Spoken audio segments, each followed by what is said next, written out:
Bonjour à tous. Le cas de Quentin, vous avez vu donc effectivement, grâce au vote macroniste et à la stratégie du Front républicain, on a permis l'entrée de fanatiques assoiffés de sang dans l'Assemblée nationale et au Parlement européen avec Rima Hassan. Raphaël Arnaud, triple fichier S. Je reviens sur ce cas de Quentin, sur le décès de Quentin, mais franchement, il se peut parfois qu'il y ait des affrontements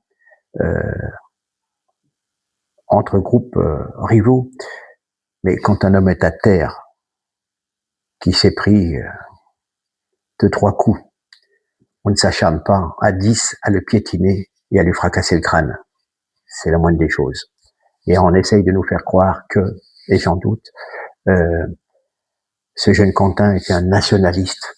Il était dans un premier temps chrétien, chantait à la chorale de l'église, faisait des maraudes pour aider les sans-abri. Je vois mal ce jeune homme faire le coup de poing. Il était certainement peut-être présent pour un petit peu faire écran pour protéger les femmes de Némésis, mais en tous les cas, c'est quand même assez sidérant la façon dont une certaine presse veut nous le décrire. Alors, c'est pas un simple fait divers violent, c'est une attaque préméditée, un groupe nombreux, masqué, armé, ont ciblé quelques jeunes, dont Quentin. Il a été frappé à terre. Il était sans défense.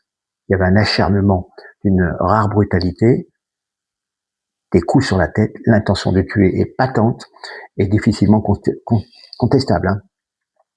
Ce drame n'est pas isolé, il s'inscrit dans un climat délétère entretenu depuis longtemps par une extrême gauche radicalisée qui diabolise ses adversaires politiques et banalise la violence à leur encontre.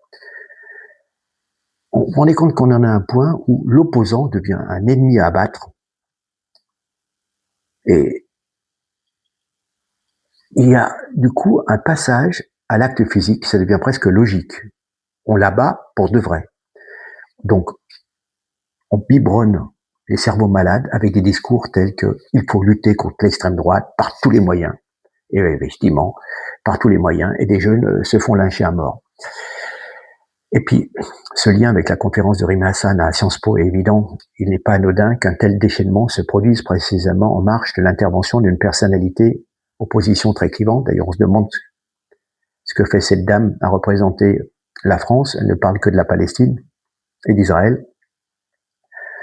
Et puis, nous sommes dans les campagnes des municipales et on peut légitimement s'interroger sur une certaine légèreté avec laquelle l'établissement Sciences Po Lyon, je crois, a autorisé cette réunion malgré les risques prévisibles de troubles. Déjà, ça n'a pas lieu d'être d'habiter cette femme et en plus en pleine campagne municipale. C'est voilà.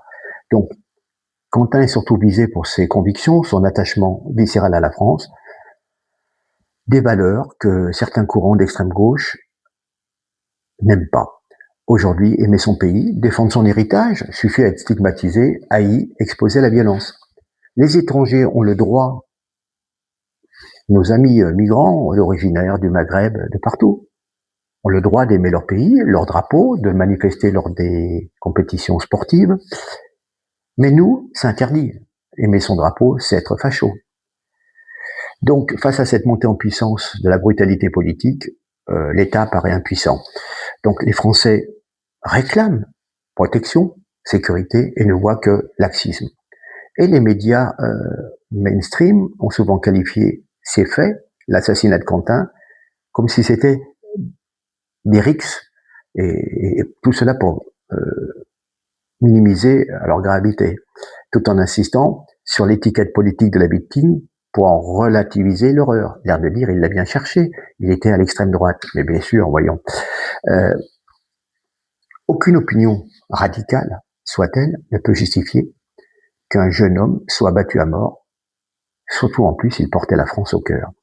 Et puis c'est frappant le contraste, franchement. Écoutez bien, Adama Traoré, Naël, il y avait une émotion officielle immédiate, des déclarations solennelles, des indignations politiques. On condamnait déjà à l'avance les 2 policiers qui avaient tué Naël, et idem pour les 3 qui avaient arrêté, appréhendé Adama Traoré, et je crois que 10 ans après, on leur a rendu justice. Mais vous voyez, c'était indignation, hommage, minute de silence institutionnel, voilà. Donc on faisait une minute de silence pour des gens qui étaient des délinquants. Mais c'était des saints de la démocratie. Et Quentin, qui lui était peut-être pas un saint, mais en tous les cas, pour aller faire des maraudes la nuit et aider les sans-abri, il fallait quand même avoir un certain sentiment de charité.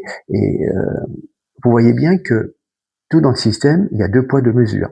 Les délinquants, on les met sur un piédestal parce qu'il y a eu une bavure policière ou il y a eu des circonstances malencontreuses, comme par exemple dans le cas de Adama, où je crois qu'il a fait un malaise, il avait un problème d'insuffisance, et voilà.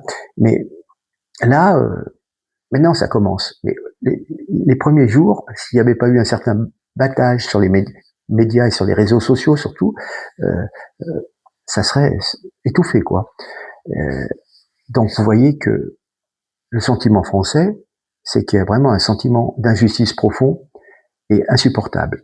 Et je vous mets à cette fin 15 secondes de Mélenchon, qui se dit bien solidaire de la jeune garde, c'était il y a quelques mois, ce qui prouve bien la collusion, et que, je répète, le fait de voter pour cet immense front populaire où il y avait n'importe qui, n'importe quoi, fait qu'on a des gens comme Raphaël Arnaud, fiché 3 fois S, et plus encore, je me rappelle, il y a, je pense, 2 ans, pardon, ce gars venait sur les marchés lyonnais, menaçait des retraités qui distribuaient des tracts. J'ai vu moi-même les images. Les retraités distribuaient des tracts du Rassemblement national et ils étaient obligés de se réfugier dans un café. Et j'avais publié, d'ailleurs sur ma page Facebook, je ne sais pas si je retrouverai les images, il les menaçait, qu'ils ne voulaient plus les voir sur le marché distribuer des tracts. C'est une certaine conception de la démocratie. Voilà. Regardez Mélenchon. Il dit, eh bien, nous allons dissoudre la Jeune Garde, qui est une organisation liée au mouvement insoumis. Ce sont des jeunes antifascistes. Eh bien, monsieur Retailleau, profitez-en pour nous dire qu'ont fait ces jeunes gens. À quel moment vous avez des actes à leur reprocher qui justifient qu'on les interdise? Dites-nous s'il y a des documents.